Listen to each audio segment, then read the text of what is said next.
Você vai ouvir agora uma mensagem nos encontros de paz e vida com o pastor Juahiri Palharim.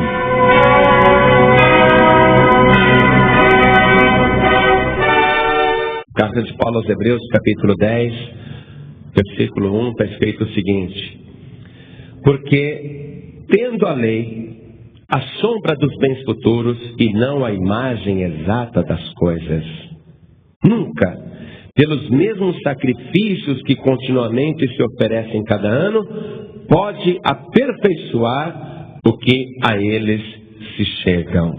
Amém? Eu vou ler de novo. Porque tendo a lei a sombra dos bens futuros e não a imagem exata das coisas, nunca, pelos mesmos sacrifícios que continuamente se oferecem cada ano, pode aperfeiçoar o que a eles se chegam. Agora, eu vou ler e toda a igreja repete em seguida. Vamos lá. Porque, bem alto, porque, tendo a lei a sombra dos bens futuros e não a imagem exata das coisas, nunca, pelos mesmos sacrifícios que continuamente se oferecem cada ano, pode aperfeiçoar o que a eles se chegam. Amém? Você crê na palavra de Deus? Você crê que esta palavra é a verdade? Então desocupe as tuas mãos e vamos dar a melhor salva de palmas para a palavra de Deus. Mas faça o possível para ser a melhor salva de palmas. As palmas melhoram quando você também abre a boca e diz glória a Deus. Viu só? Diga mais ainda, bem alto, glória a Deus. Isso, diga glória, glória, glória. Aplaude mais ainda. Senhor Deus, a única maneira desta pessoa crescer na fé ouvindo a Tua palavra, e ela tem que compreender os Teus mistérios, e o Senhor precisa agora dar a revelação através do Teu Espírito Santo. Tira todo bloqueio, tira tudo que impede essa pessoa de compreender a Tua palavra, tira toda oposição do diabo. Meu Deus, agora abre o caminho para que a Tua palavra vá e produza o resultado para o qual está sendo mandada. Dá sabedoria para esta pessoa ouvir e compreender, e aquilo que o pregador não conseguir falar, fala através do Teu Espírito Santo, ó Deus, em nome do Senhor Jesus. Amém. Diga amém, Jesus. Poder sentar, igreja. Deus ficou cansado do sacrifício de animais. E Deus resolveu retirar aquilo.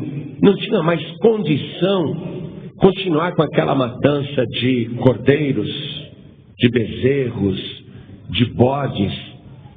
E os animais inocentes sendo sacrificados porque o homem pecava, a mulher pecava. E a pessoa, para ficar livre da culpa, porque diz que o pecado gera a morte, o pecador, para não morrer, ele transferia a culpa para um animalzinho, para um cordeiro, por exemplo, ia até o sacerdote, colocava a mão sobre a cabeça da ovelha, simbolizando a transferência daquela culpa, daquele pecado, e o sacerdote degolava o animal, fazia todo o sangue do animal ser vertido, não ficava uma gota de sangue no animal, o animal tinha que escoar aquele sangue até o fim, até a última gota, para lavar o pecado daquela pessoa. Mataram-se milhões e milhões de animais, sem que o problema mais grave, a causa do problema, fosse resolvida.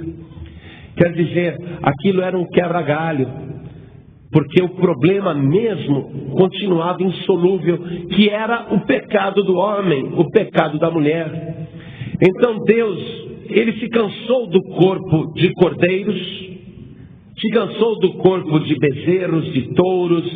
Deus se cansou do corpo de bodes até, e Deus resolveu criar um outro corpo. Criar um outro corpo para fazer com aquele corpo um sacrifício perfeito, um sacrifício definitivo. Então eu quero que você veja comigo aqui, no versículo 5, aí mesmo na carta de Paulo aos Hebreus, no capítulo 10. Pelo que, entrando no mundo, diz: sacrifício e oferta não quiseste, mas corpo me preparaste. Deus, Ele não quer mais esses sacrifícios de ovelhas, de bodes, de touros, de bezerros, em favor do pecador. Ele quer agora um novo corpo, para que através deste novo corpo seja feito um sacrifício permanente, um sacrifício definitivo. Deus não queria mais aquele tipo de sacrifício, não agradava mais a Deus o sacrifício de animais. Veja o versículo 6. Holocaustos e oblações pelo pecado não te agradaram. Porque a pessoa pecava e ela não estava nem aí, sabe por quê? Porque quem é que vai ter compaixão por uma ovelha que está sendo morta, por um bezerro que está sendo sacrificado por causa do pecado de alguém?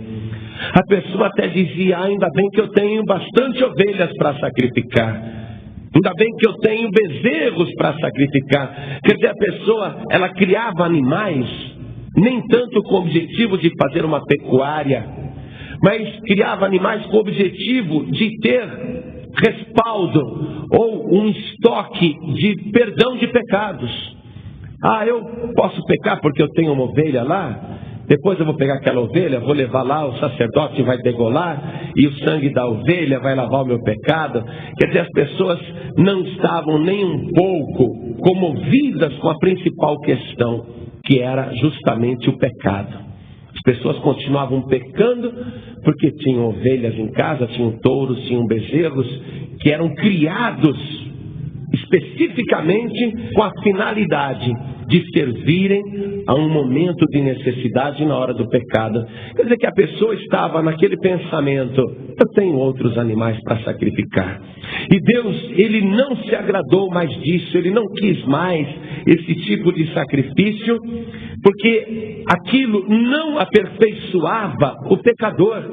Aliás, o pecador, ele ficava cada vez mais sem vergonha.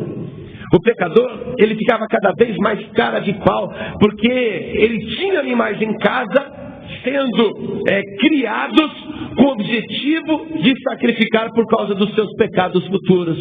E a pessoa não era aperfeiçoada na principal questão, a questão do pecado. Veja comigo que o versículo 1 declara, que foi a leitura que nós fizemos, que aqueles sacrifícios não podiam aperfeiçoar qualquer pessoa. Veja no versículo 1 a parte B.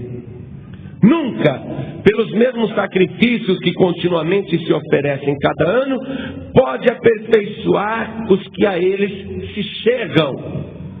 O pecador não era aperfeiçoado, não. Pelo contrário, ele falava: eu posso pecar, tudo que eu preciso ter é um cordeiro lá em casa, reservado para a hora que eu precisar, eu levo lá para o sacerdote e pronto, o cordeiro morre no meu lugar. Quer dizer, a consciência não era aperfeiçoada. As atitudes, os pensamentos, a maneira de agir, de andar, o dia a dia da pessoa não era aperfeiçoado, porque ela criava cordeiros para matar com essa finalidade. Eu tenho cordeiros em casa, não tem problema.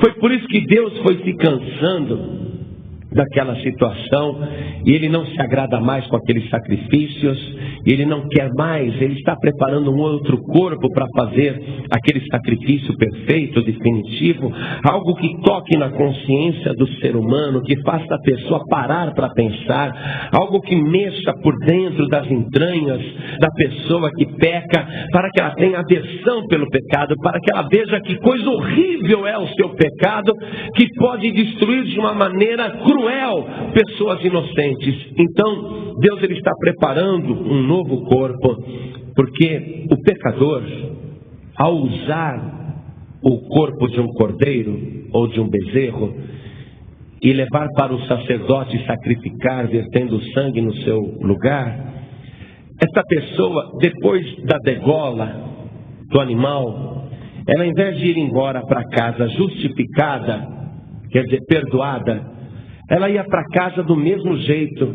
Ela não conseguia esquecer o seu pecado. A sua situação não se modificava. Ela ia embora na mesma situação de antes do sacrifício. A pessoa sabia no seu interior que a morte daquele bezerrinho ou daquele cordeirinho não tinha feito ela esquecer o pecado. Ela continuava se lembrando do seu pecado desde o versículo 2. De outra maneira, teriam deixado de se oferecer, porque purificados uma vez os ministrantes, nunca mais teriam consciência do pecado. Quer dizer que o pecado não era apagado nem da consciência da pessoa. Depois da morte daquele cordeirinho que o pecador tinha levado para o sacerdote, ele saía dali com a consciência do pecado. Quer dizer, ele não tinha esquecido o pecado, aquele pecado não era apagado. E não tinha como mesmo fazer isto. O versículo 4 nos diz que era impossível. Veja, porque é impossível que o sangue dos touros e dos bodes tire pecados. Quer dizer que tudo aquilo que estava sendo feito, não é? O sacrifício dos animais, na verdade, não tinha condição de tirar o pecado de ninguém. O pecador não esquecia, a consciência continuava atormentada, e o próprio Deus sabia que aquele sacrifício daquele animalzinho no lugar do pecador não tinha purificado a consciência daquela pessoa, não tinha havido comunhão, arrependimento. Quer dizer, diante de Deus, o pecador continuava um pecador cheio de pecados.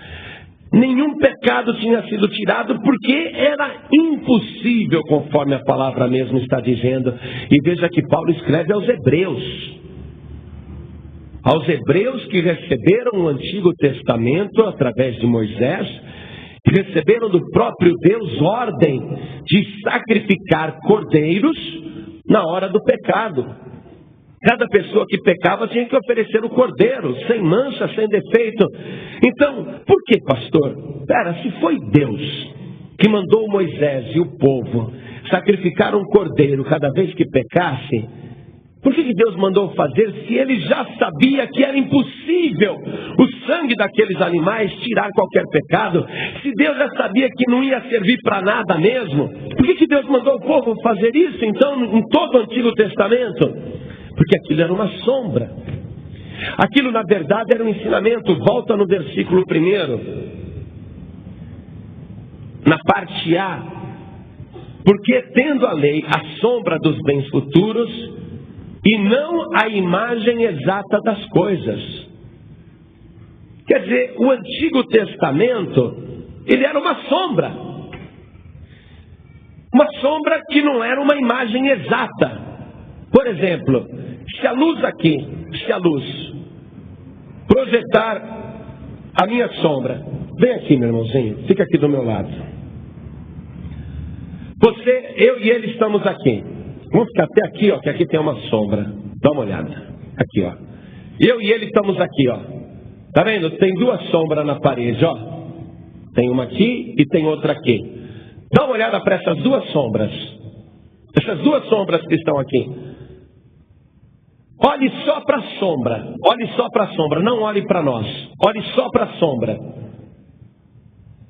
Você vê alguma diferença entre uma sombra e outra? Eu troco de lugar com ele, ó. Continue olhando para a sombra. Você sabe quem é quem? Olhando só para a sombra. Quando você olha só para a sombra, você não sabe quem é quem. Porque essas sombras estão aí, e por mais que você queira continuar olhando para a sombra, você não sabe quem é quem.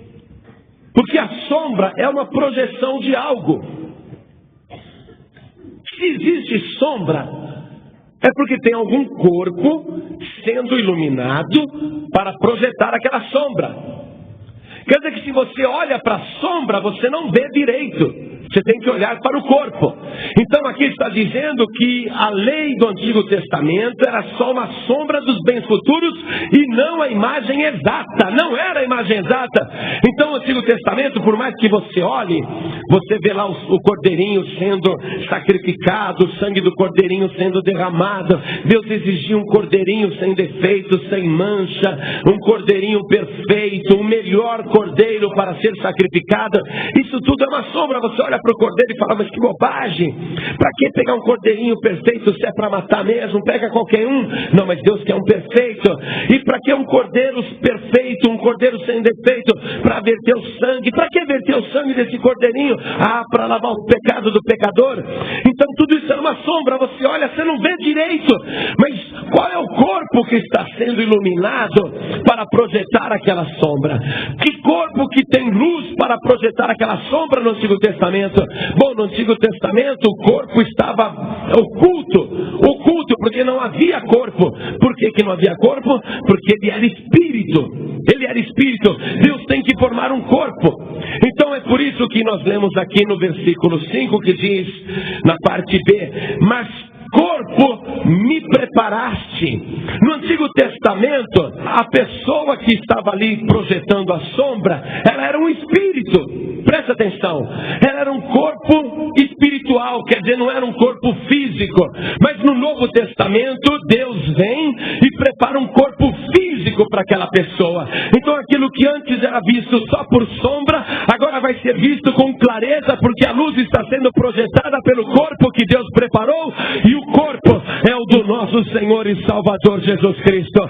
Ele é o Cordeiro de Deus, puro, perfeito, imaculado, santo, irrepreensível, que verteu seu sangue na cruz do Calvário para lavar todos os nossos pecados. Ele é o corpo preparado pelo próprio Deus, e este corpo já estava planejado. Você vê que Deus não faz as coisas na galega, né? Ah, pastor, se Deus já tinha esse plano, para que ele ficou deixando matar um monte de cordeirinho?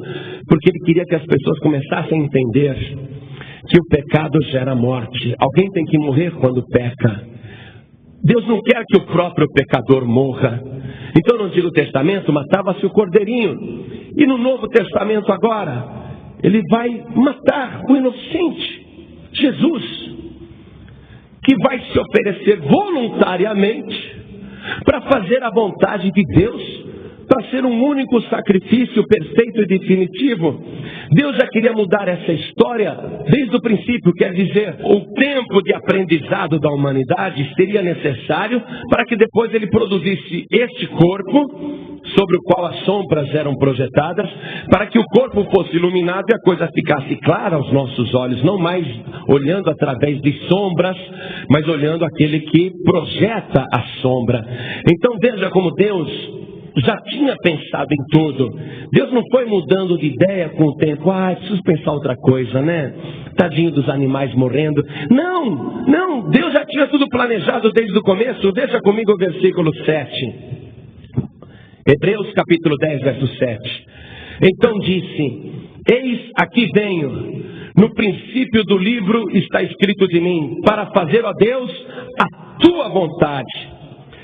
E o versículo 8 afirma, como acima diz: sacrifício e oferta e holocaustos e oblações pelo pecado não quiseste, nem te agradaram, os quais se oferecem segundo a lei. Então disse: eis aqui venho para fazer, ó Deus, a tua vontade. Tira o primeiro para estabelecer o segundo. Tira o Antigo Testamento, tira tudo aquilo que estava em sombras, tira, não vale mais, e estabelece o segundo, o Novo Testamento. Quando essa palavra está sendo citada aqui, o versículo 7, 8, 9, que nós acabamos de ler, na verdade está sendo citado o Salmo de número 40, versículos 6 até o 8. Então, o Salmo de número 40 foi escrito 1000 anos antes de Jesus nascer. 1000 anos antes de Jesus nascer. Mas desde o princípio do livro está escrito do Senhor Jesus. Ele é o Cordeiro de Deus que foi preparado até antes da fundação do mundo. Quer dizer, Deus já tinha tudo planejado. A humanidade é que precisava compreender a finalidade do sacrifício de Jesus. Para que serve um inocente morrendo na cruz para salvar a humanidade? Pois bem, ele veio para fazer a vontade de Deus, para ser o Cordeiro de Deus. Lá em São João capítulo 1, versículo 29, João Batista vê Jesus passando, ele aponta para Jesus e diz: eis aí o Cordeiro de Deus que tira o pecado do mundo. Então agora Deus está aperfeiçoando o sacrifício, colocando um corpo que era espiritual. Ele agora dá forma física a este corpo, faz este corpo habitar entre nós. Jesus é o Espírito que virou carne. Ele é um Espírito que virou carne. Então foi dado um corpo para ele. Mas corpo me deste, sacrifício o Senhor não quer mais, mas corpo me preparaste. Então Jesus, ele está com esse corpo agora, com uma finalidade de tirar o primeiro, isto é, o primeiro testamento, que nós chamamos de velho, porque sabemos que ele já ficou velho, já caducou, para colocar o segundo, o novo testamento, o segundo concerto. Tira o primeiro concerto e estabelece o segundo. Tira o primeiro testamento e estabelece o segundo. Então tira a primeira aliança e estabelece a segunda aliança. E para confirmar que é isto mesmo que Jesus veio fazer, veja agora ele já com o corpo humano, um corpo igual ao meu, igual ao seu, ele aqui na terra, na véspera da sua prisão, no Evangelho de Lucas, no capítulo 22, o versículo 19, nós vamos ver que Jesus, ele sabe que vai morrer, e ele vai morrer para perdoar os pecados de toda a humanidade. Então ele que já era um corpo preparado por Deus, lá ele citou, mas um corpo me preparaste, ele agora vai preparar outro corpo, porque ele vai morrer, ele vai ser sepultado, vai ressuscitar com o mesmo corpo que morreu na cruz, porém o corpo glorificado, o mesmo que morreu na cruz, com as mesmas marcas, mas um corpo glorioso. Vai ser preparado um novo corpo, e ele aqui na terra, ele vai deixar para nós um corpo. Veja, ele está preparando para nós um corpo. Então veja comigo, Lucas capítulo 22, versículo 19. E Jesus, tomando o pão e havendo dado graças, partiu-o e deu-lhe, dizendo: isto é o meu corpo que por vós é dado. Fazei isto em memória de mim. Então agora ele prepara o corpo, muito bem. Continuando ainda a leitura, naquela noite em que Jesus ia ser traído, semelhantemente tomou o cálice depois da ceia, dizendo: este cálice é o novo testamento no meu sangue, que é derramado por vós. Tira o primeiro para estabelecer o segundo, tira o velho para estabelecer o novo. Este cálice é o novo testamento no meu sangue. Quer dizer, o novo está dizendo o seguinte: a partir de agora não precisa mais de sacrifício de cordeiros, nem do sacrifício de bodes, nem de touros, nem do sacrifício de qualquer animal. Atenção, igreja, atenção, que isso é fundamental. Não existe mais sacrifício de quadrúpede, nem de animal irracional, nem de animais que eram sacrificados contra a sua vontade. Porque se você perguntasse para o cordeirinho: você quer morrer no lugar desse pecador? O cordeirinho ia falar: não, não quero não. Ele não queria não, de jeito nenhum. Então os quadrúpedes do Antigo Testamento não podiam perdoar pecado de um ser humano que anda sobre dois pés. Não, esses sacrifícios do Antigo Testamento, do Velho Pacto, não podiam tirar pecado de ninguém, porque eles eram insuficientes, eles eram imperfeitos. Mas agora está aqui alguém, o mais perfeito que já existiu na face da terra. Está alguém aqui que não tinha nenhum defeito, nenhum pecado, nenhuma culpa. A pessoa mais perfeita que já existiu. Um ser humano como nós, com um corpo como o nosso, inteligente, racional, com vontade própria, com poder no céu e na terra. Este mesmo Jesus, ele disse: eis-me aqui, ó Deus, eis-me aqui, ó Pai, eu venho para fazer a tua vontade. Tira o primeiro, estabelece o segundo. Eis-me aqui para verter o meu sangue puro, perfeito, santo e imaculado em favor de toda a humanidade. Este cálice é o Novo Testamento no meu sangue. Jesus, o sacrifício humano, não feito por homens, feito pelo próprio Deus. Não foram homens que disseram: vamos sacrificar Jesus pelos nossos pecados. Não! Os homens que mataram Jesus nem sabiam o que eles estavam fazendo. Por isso não fique com raiva de Judas Iscariotes porque traiu Jesus. Não fique com raiva dos romanos porque pregaram ele na cruz. Não fique com raiva dos judeus porque prenderam Jesus e entregaram para os romanos o matarem. Não fique com raiva sequer do diabo, porque o diabo também, ele olhava só para a sombra e não via nada. O diabo olhava para a sombra e não entendia coisa nenhuma. O diabo pensa que matou Jesus. Não, também não foi o diabo que matou Jesus. Quem sacrificou o cordeiro, quem fez ele morrer na cruz do Calvário, quem determinou que ele era o sacrifício perfeito e definitivo, foi o nosso Deus Todo-Poderoso. Foi ele que preparou esse cordeiro, preparou um corpo para Jesus verter o seu sangue na cruz. Jesus é o sacrifício de Deus pela humanidade. Não o sacrifício da humanidade pelos seus próprios pecados. Aquilo que o homem e a mulher fazia de levar um animalzinho para morrer no seu lugar, aquilo era um esforço humano para ficar sem pecado. Deus falou: isso chega agora, eu vou fazer um sacrifício perfeito e definitivo. E Jesus então, ele morre na cruz do Calvário para declarar isso, como ele declarou na Santa Ceia, no versículo 20, nós estamos em Lucas 22, 20, ele declarou: este cálice é o Novo Testamento no meu sangue, que é derramado por vós. Derramado por vós. E sabe o que é ótimo? O que é maravilhoso? Por que agora uma pessoa que aceita Jesus, ela é purificada da sua consciência, os seus pecados são apagados, ela sai realmente sem nenhum pecado, ela realmente sai com uma nova consciência. Sabe por quê? Porque quando a pessoa começa a analisar esse sacrifício e ver que quem morreu ali na cruz foi o mais perfeito de todos, aquele que não tinha nenhum pecado, nunca houve homem igual a ele, homem capaz de falar com os defuntos e ressuscitá-los, homem capaz de dar vista aos cegos, coisa que nem Moisés, nem Elias, ninguém fez, homem que era capaz de curar paralíticos e fazê-los andar, coisa que nenhum profeta do Antigo Testamento fez, aquele que realizou obras que nenhum antes havia feito. É inacreditável que alguém vindo pregar tanto amor e fazer tanto bem no meio da humanidade, mas realizar tantas obras maravilhosas, perdoar até a culpa das pessoas, transformar endemoniados em homens santos, em mulheres santas, transformar prostitutas em mulheres santas, transformar ladrões em homens santos.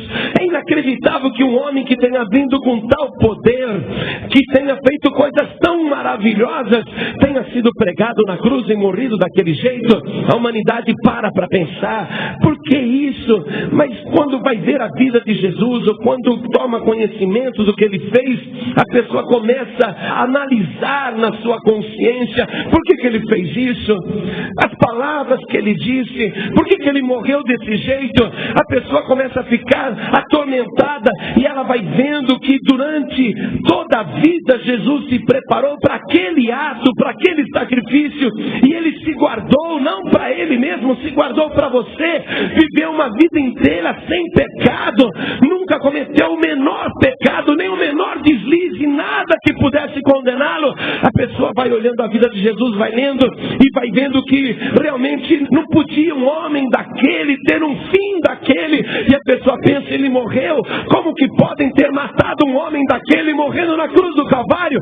Sim, ele morreu na cruz do Calvário pelos teus pecados, mas quem disse que ele está morto?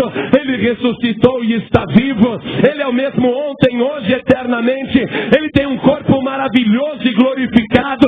Ele é o Filho de Deus. Ele é aquele que tem poder para continuar fazendo aquilo que ele fazia. É o sacrifício perfeito e definitivo, porque aquele que derramou o sangue por nós, ele fez isso uma única vez. E ele está vivo para purificar as nossas consciências. Continue acompanhando, voltando lá para Hebreus, no capítulo 10. Nós vamos ler agora, do versículo 12 até o 17. Acompanhe. Mas este Jesus, havendo oferecido um único sacrifício pelos pecados, está assentado para sempre à destra, à direita de Deus. Daqui em diante, esperando até que os seus inimigos sejam postos por escabelo de seus pés. Porque com uma só oblação aperfeiçoou para sempre os que são santificados. Antes o sangue de bode, de cordeiros, de touros, de bezerros não podia aperfeiçoar a consciência de ninguém. Mas aqui está dizendo que ele com um só sacrifício aperfeiçoou para sempre os que são santificados. E também o Espírito Santo nolo testifica, porque depois de haver dito: este é o concerto que farei com eles depois daqueles dias, diz o Senhor, porei as minhas leis em seu coração e as escreverei em seus entendimentos. A pessoa antes, quando sacrificava o cordeirinho, o animalzinho, o bezerrinho, a consciência não era atingida. Mas aqui está sendo prometido que depois do sacrifício de Jesus, o Espírito Santo iria agir convencendo a pessoa do pecado, da justiça e do juízo, e escreveria essa lei no nosso coração e no nosso entendimento depois daquele sacrifício. E o versículo 17 testifica o resultado final de tudo isso: e jamais me lembrarei de seus pecados e de suas iniquidades. Igreja, quando você aceita Jesus como Salvador, quando você diz: eu creio que Ele é o Cordeiro de Deus que purifica os meus pecados, quando você compreende o sacrifício de Jesus e entrega a tua vida para Jesus, a tua consciência é purificada, o teu coração é transformado, você recebe aquele sangue, vê aquele sangue vertendo sobre a tua vida, e você não é mais a mesma pessoa. Se você era um bandido, você não quer mais ser bandido. Se você mentia, você não quer mais mentir. Se você falava palavrão, você não quer mais falar. Se você amaldiçoava os outros, você não quer mais amaldiçoar. Se você se prostituía, se você jogava, se você fazia coisa errada, tudo isso muda, você não quer mais. Por quê? Porque o sangue de Jesus te convenceu, te purificou, te transformou. O sangue de Jesus fez você mudar de vida. O Espírito Santo está trabalhando dentro de você, fazendo de você uma nova criatura. Um só sacrifício, perfeito e definitivo, o último sacrifício do próprio Deus. E Deus, então, quando vê uma pessoa que recebe Jesus como Salvador e passa pelo sangue de Jesus, aqueles pecados todos são apagados. Antes, no Antigo Testamento, não purificava a consciência do pecador. Mas agora, no Novo Testamento, além de transformar o pecador, o sangue de Jesus purifica até a consciência de Deus. Deus não consegue mais se lembrar dos seus pecados. As coisas que você praticou no passado, as coisas erradas que você fez, não importa quantas coisas erradas você fez, desde aquele momento que você aceitou Jesus como Salvador, tudo foi esquecido da memória de Deus. Deus apagou todos os teus pecados, purificou as tuas iniquidades. Deus não se lembra mais das coisas erradas que você fez. Sabe o que isso quer dizer? Que você pode se apresentar diante de Deus, você pode se apresentar diante do seu trono glorioso, sem nenhum pecado, sem nenhuma culpa, sem nenhuma condenação, porque você foi lavado e remido pelo sangue de Jesus Cristo, o Cordeiro de Deus, que tira o o pecado do mundo. Não há mais pecado, acabou. Por isso que não existe mais o sacrifício de animais.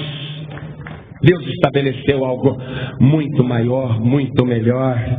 E eu quero ainda voltar com você na carta que Paulo escreveu aos Coríntios, na sua primeira carta, no capítulo 11.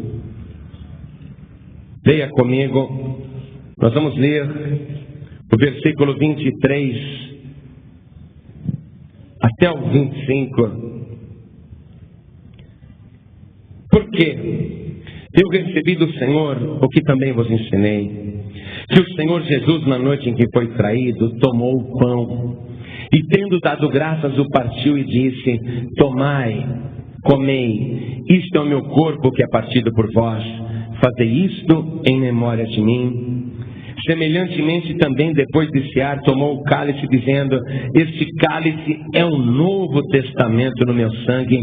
Fazei isto todas as vezes que beberdes, em memória de mim. Grifa 2 vezes aí, tanto no versículo 24 como no 25, que termina dizendo: em memória de mim. Risca aí, passa um traço embaixo: em memória de mim. Grifa 2 vezes: em memória de mim. É por isso que Deus não consegue mais se lembrar dos seus pecados. Quando você é de Jesus, quando você aceita Jesus como Cordeiro de Deus, quando você se banha no sangue de Jesus, quando você lava a tua consciência no sangue de Jesus, por isso que Deus não consegue mais se lembrar dos teus pecados. Jamais Ele vai se lembrar. Todos os teus pecados são apagados, são esquecidos da memória de Deus, porque tanto na nossa memória como na memória de Deus só existe uma lembrança, só existe algo que realmente conta na nossa mente e que vale na nossa lembrança: Jesus Cristo, o Filho de Deus, morreu na cruz do Calvário pelos nossos pecados. Ele derramou o seu sangue para nos salvar. É só isso que está na nossa memória e na memória de Deus. Fazei isso em memória de mim. E você viu que Ele deu o pão e o vinho? Ele preparou um novo corpo aí, porque o corpo dele agora está glorificado. Mas ele precisava deixar o corpo dele aqui na terra também, para que continuasse servindo para nós. Ele não podia nos deixar órfãos. Ele não podia só dar o Espírito Santo para nós, porque o Espírito Santo você não pode ver, você não pode tocar, ainda que você possa sentir o Espírito Santo e possa ser tocado por ele. Mas você mesmo não pode fazer isso. Então o Senhor Jesus não ia fazer a gente voltar para a situação do Antigo Testamento, porque Ele estabeleceu o Novo Testamento. Nós não podíamos mais ficar olhando através de uma sombra projetada por um Espírito. Não, nós teríamos que olhar através de um corpo claro, iluminado. Então novamente Ele prepara um corpo. Então veja que coisa tremenda. No Antigo Testamento Jesus era só um espírito, e um espírito projetava uma sombra indefinida sobre as coisas que estavam escritas ali. No Novo Testamento o corpo foi preparado, Jesus foi encarnado, se tornou carne. Então aí nós pudemos ver o corpo com clareza. Depois da sua morte o seu corpo novamente é preparado, se torna um corpo glorioso que venceu a morte, um corpo que não pôde ser retido pela sepultura. Mas agora Ele preparou também para nós um novo corpo para estar conosco, não apenas o Espírito, não, um novo corpo. E isso foi feito através do pão e do vinho. Ele preparou isso para que a gente pudesse comê-lo e bebê-lo. E Ele disse: quem come a minha carne e bebe o meu sangue tem a vida eterna, e eu o ressuscitarei no último dia. Ora, se o corpo de Jesus ressuscitou e você se alimenta do corpo e do sangue de Jesus, é evidente que você não pode morrer, porque o corpo de Jesus não está morto. Então quando você participa da carne e do sangue, você está participando da vida, você está participando do Senhor Jesus, da ressurreição do Senhor Jesus. Mas veja que coisa tremenda. Naquela noite em que Ele foi traído, naquela noite em que Ele seria preso, Ele olhou para a mesa.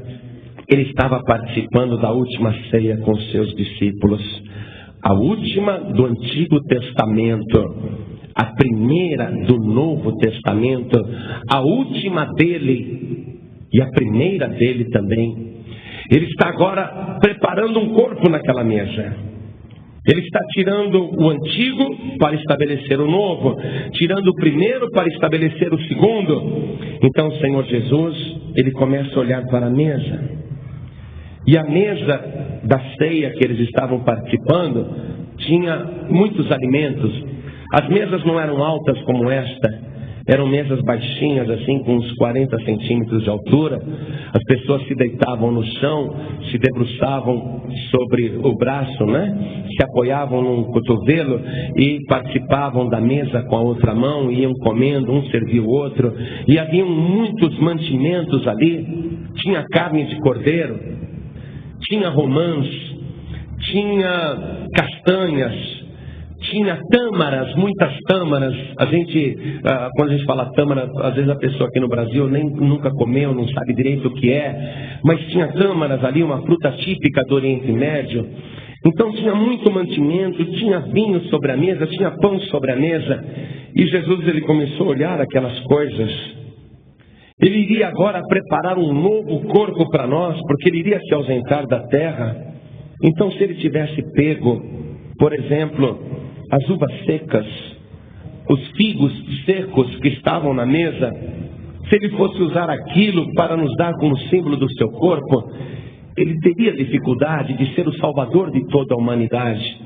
Porque este símbolo, se ele tivesse escolhido o figo ou as uvas secas, eles existem em outros países, também no Brasil, na época do Natal se tem, mas não é uma coisa do dia a dia, entende? A gente quando come um figo seco ou uma uva seca, adocicada, açucarada, é no Natal, no final do ano, nas festas de fim de ano, não é do dia a dia do brasileiro. Então não ia servir para o Brasil se ele pegasse aqueles símbolos. Ele continuou olhando sobre a mesa, haviam ali romãs. Ele poderia pegar a romã e falar: olha, essa romã é o meu corpo, né, que é dado por vós. Mas se ele pegasse a romã, aquela fruta, muita gente não conhece, muitas partes do mundo nem tem aquela fruta. Então aquela fruta não seria o símbolo do corpo de Jesus, porque não é uma coisa do dia a dia.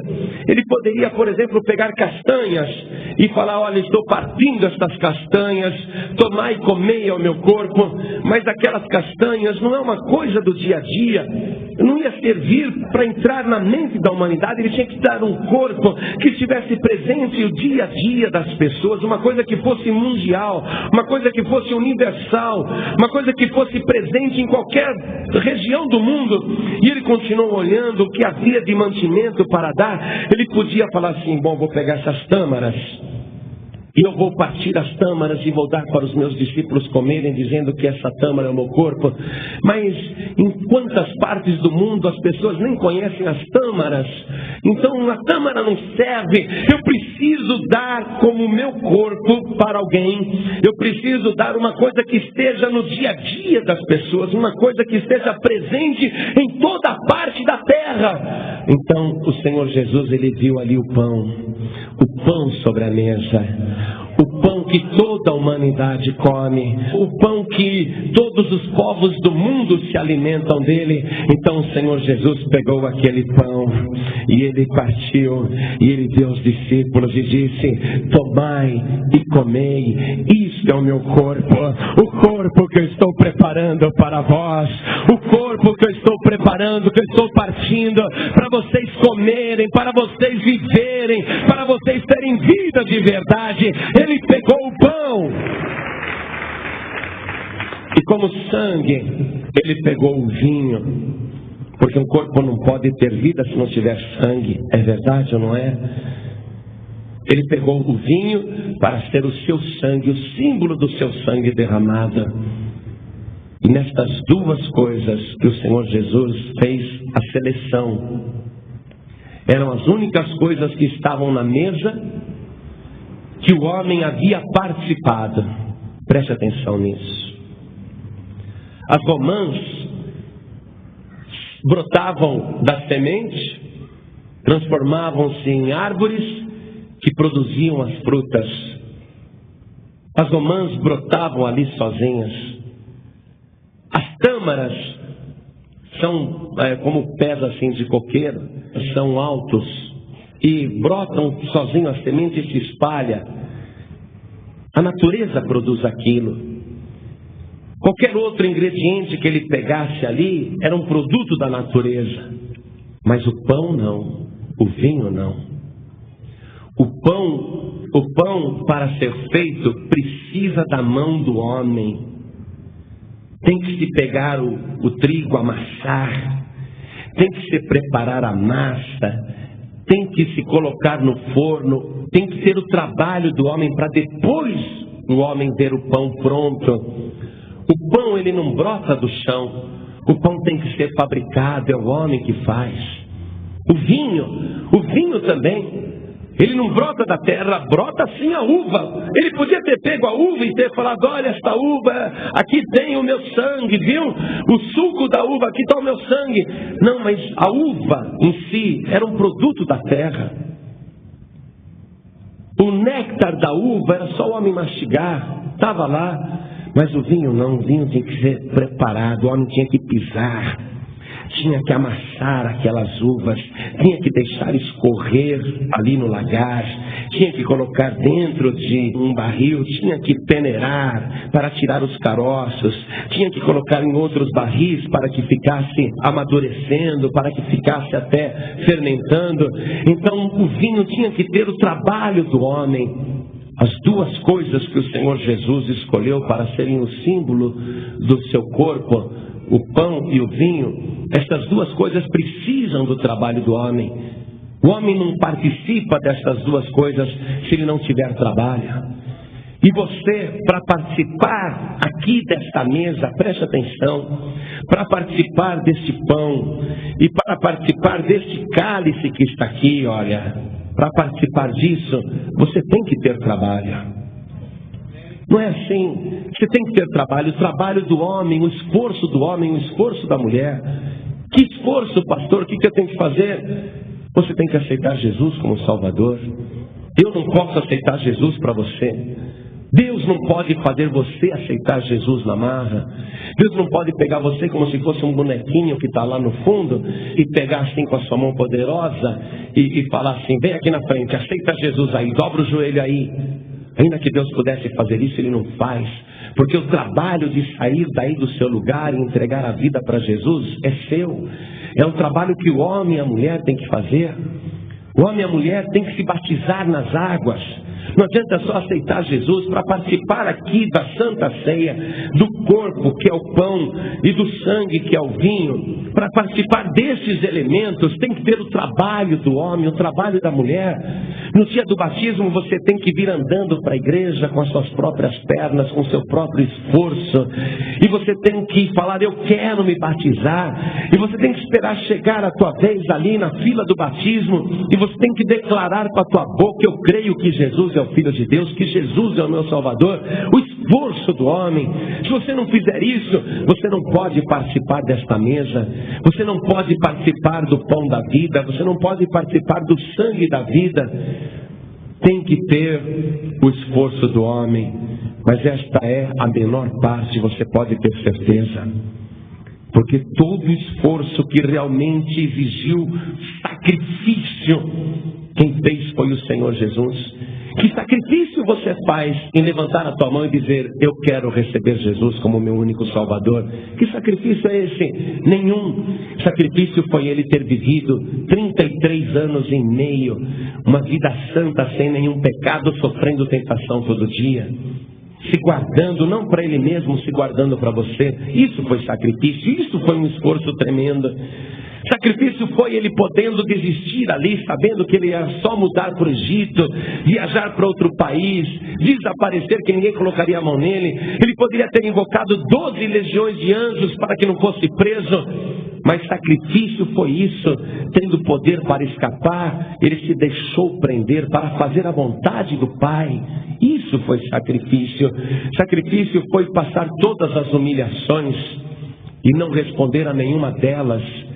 E como um cordeiro mudo ser levado ao matadouro e verter o seu sangue, ficar pendurado entre o céu e a terra, até que a última gota de sangue saísse do seu corpo. Isso sim foi sacrifício. O maior esforço quem fez foi ele. O menor esforço quem vai fazer é você. Isto é, se você quiser. Eu fico muito triste quando uma pessoa faz charminho para receber Jesus como único Salvador. Eu fico triste às vezes até quando o pregador fala errado. O pregador diz assim: quem quer aceitar Jesus como Salvador? E a pessoa, o pecador, pensando, que ele vai fazer algum favor em aceitar Jesus, ele fica pensando: vou pensar, mais tarde eu resolvo. E não é você que aceita Jesus, é Jesus que aceita você. Porque quem é pecador é você, não é Jesus. Quem precisa de salvação é você, não é Jesus. É você que tem que levantar a mão e dizer: Senhor, o Senhor me aceita. O Senhor me aceita. E se você fizer isso, Jesus ele vai abrir os braços e vai dizer: claro que eu te aceito. Venha do jeito que você está. Eu vou apagar todos os teus pecados e nunca mais me lembrarei das tuas iniquidades. Venha do jeito que você está e eu vou purificar a tua consciência. Eu vou transformar a tua vida. Venha do jeito que você está, porque eu recebo você do jeito que você está, porque só eu tenho poder para te transformar. Se você quiser, Jesus vai fazer esta obra na tua vida. Mas esta parte é só você que pode fazer. E Jesus está aguardando. A igreja está aguardando. O Espírito Santo está aguardando. Deus está aguardando. Todo o céu, toda a terra agora param para ver a tua resposta. A palavra já foi lançada. Você ouviu, compreendeu como nunca havia compreendido antes, com clareza absoluta. Você sabe, compreende agora que aquele inocente, sem nenhum pecado, todo-poderoso Filho de Deus, voluntariamente, antes de morrer, ele disse: este cálice é um novo testamento no meu sangue que é derramado por vós. Ele está voluntariamente dando o seu sangue. Agora você compreendeu. Ele quis fazer isso por tua causa. É por isso que a tua consciência, ela não fica igual, não permanece como está. A partir do momento que você entrega a tua vida para Jesus, tua consciência é purificada, você é transformado. Mas a decisão, o gesto e o esforço, o trabalho humano de levantar a mão é seu. O trabalho humano de abrir a boca e dizer: eu entrego minha vida para Jesus, esse trabalho é teu. O trabalho de sair daí andando com seus próprios pés e dobrar o teu joelho aqui na frente, esse trabalho humano é seu. Por isso que Deus escolheu para representar o corpo de Jesus o pão e o vinho. Os únicos ingredientes que estavam na mesa, ou melhor dizendo, os únicos produtos que estavam na mesa que tinham tido o trabalho do homem. Porque tem uma parte que é o homem que tem que fazer, tem uma parte que é a mulher que tem que fazer, e só você pode fazer. Por isso eu vou perguntar com muita objetividade e clareza. Eu vou perguntar agora: quem quer, quem deseja, quem quer realmente com fé entregar a sua vida para o Senhor Jesus, ergue a sua mão para o alto assim. Oh glória, que maravilha, que coisa tremenda. Você que ergueu a sua mão, saia do seu lugar e venha aqui para frente. Esta parte é só você que pode fazer. E você está fazendo. Glória a Deus por isso. Isso, venha aqui para frente. Vamos aplaudir mais o Senhor Jesus, igreja.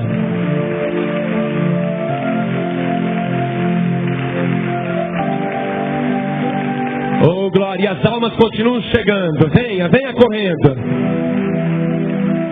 Oh glória. Oh bênção.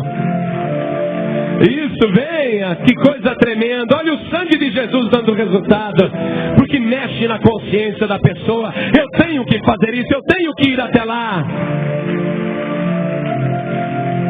E o sangue de Jesus se purifica de todo o pecado. O sangue de Jesus tem poder para perdoar os seus pecados.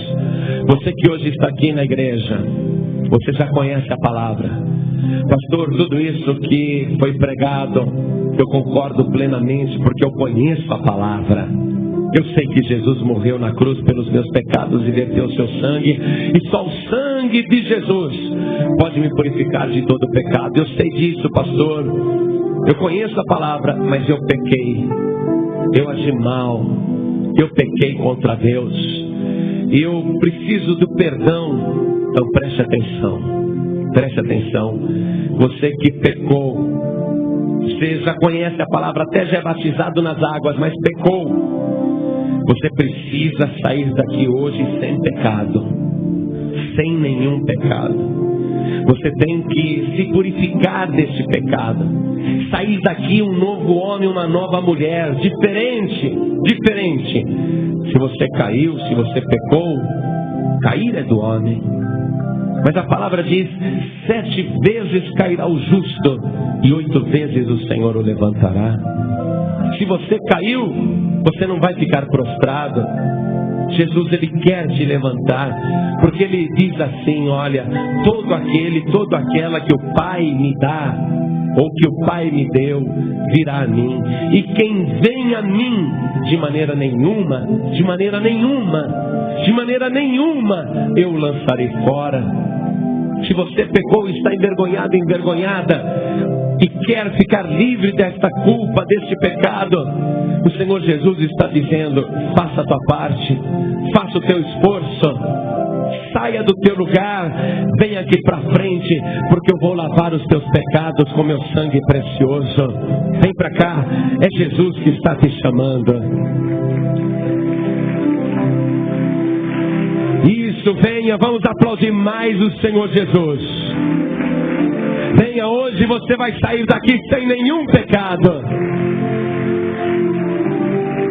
O sangue de Jesus tem poder para nos purificar de todo o pecado, porque Ele é o sacrifício perfeito e definitivo. Ele é o Cordeiro de Deus que tira o pecado do mundo. Venha para cá. Agora nós vamos dobrar o nosso joelho aqui na frente. Dobre o teu joelho. Coloque a mão direita sobre o teu coração. Feche os teus olhos. Ore assim comigo. Meu Deus e meu Pai, eu ouvi a tua palavra e eu compreendi porque o Senhor Jesus morreu na cruz pelos meus pecados. E eu estou aqui para justamente receber o perdão que Jesus preparou para mim na cruz do Calvário. Meu Deus da glória, eu não me envergonho do Senhor Jesus, mas eu me envergonho dos meus pecados. E com os meus joelhos dobrados, eu quero te pedir perdão total. Eu quero que esse perdão alcance a minha consciência e o meu coração, porque eu quero ter a noção exata do sacrifício do Senhor Jesus, o sacrifício perfeito e definitivo, esse sacrifício cujo sangue me purifica de todo pecado. E eu não quero pecar mais. Eu não quero continuar levando a vida que eu levei. Eu quero ser lavado e transformado numa nova criatura a partir de agora. Meu Pai querido, meu Deus amado, pelo sangue de Jesus, me purifique agora de todo pecado, em nome de Jesus. Assim seja. Continue em espírito. Você que está entregando a sua vida para Jesus, você que está declarando que Jesus Cristo é o teu único Salvador, declare isso aí de joelhos. Abre a tua boca, diga: Jesus é o meu único Salvador. Ele é o único que ressuscitou dos mortos. Ele é o único que está vivo para todo sempre. Eu estou com um Salvador certo. perto, aquele que pode estar comigo na hora da morte, aquele que pode atravessar comigo o vale da sombra da morte. Isso, continue declarando a tua fé em Jesus, o único Salvador, o único Cordeiro de Deus, o único que viveu sem nenhum pecado. Isso, continue crendo nele. Eu vou orar por você, toda a igreja também vai orar por você. Igreja, estenda as mãos na direção dessas pessoas que estão aqui na frente. Senhor nosso Deus e nosso Pai, ó Deus das nossas vidas, ó Deus das nossas almas, quando o homem e a mulher peca, a consciência pesa. E a única maneira de purificar a consciência de uma pessoa é através do sangue do Senhor Jesus. Porque a tua palavra mesma declarou que era impossível que o sangue de bodes, de touros e de cordeiros pudesse purificar a consciência ou perdoar o pecado de alguém. Mas tudo aquilo era uma figura, uma sombra, que agora o Senhor mostrou claramente para esta pessoa o significado. E ela se rendeu aos teus pés. Ela está se entregando. Ela sabe que aquele meigo Salvador, que verteu seu sangue na cruz do Calvário, fez aquilo obedecendo a sua própria vontade. Esta pessoa compreendeu que Jesus podia escapar se quisesse, mas Ele escolheu ser o nosso Salvador. Ele preferiu viver por nós e ainda preparou um corpo para estar conosco. Agora, Deus, eu quero que o Senhor mesmo prepare o corpo desta pessoa, porque o Senhor tem poder para preparar corpos. Eu quero que o Senhor retire do corpo desta pessoa todo defeito, todo pecado, toda imundície, toda sujeira, toda culpa, toda condenação, todo remorso. Meu Deus, eu quero que o Senhor prepare o corpo desta pessoa como morada do Teu Espírito Santo. Eu quero que o Senhor prepare o corpo desta pessoa como Teu santuário aqui na terra, como Teu tabernáculo entre os homens. Meu Deus, eu quero que o corpo desta pessoa seja preparado por Ti, transformado por Ti, porque hoje, quando esta oração terminar, quando esta reunião terminar, esta pessoa vai voltar para casa purificada na sua consciência, com um novo coração batendo dentro do seu peito, uma nova criatura sem pecado. Eu quero, meu Deus, que o Teu Espírito Santo habite agora nesta pessoa, para falar o tempo todo dentro dela, convencendo do pecado, da justiça e do juízo. Eu quero que o Teu Espírito Santo, dia e noite, dia após dia, sim, no dia a dia, vá falando cada vez mais no coração e na consciência do Teu filho e da Tua filha. Faz esta obra agora, ó Pai querido, e confirme a salvação desta pessoa, confirme esta bênção para a glória do Teu nome. Faça esta obra, meu Deus querido, em nome do Senhor Jesus. Assim seja. Amém. Diga amém, Jesus. Oh glória, se levante. Se levante com a tua bênção. Se levante com a tua salvação. Se levante com a tua vitória. Isso, vamos aplaudir mais o Senhor Jesus. Diga glória a Deus. Diga graças a Deus.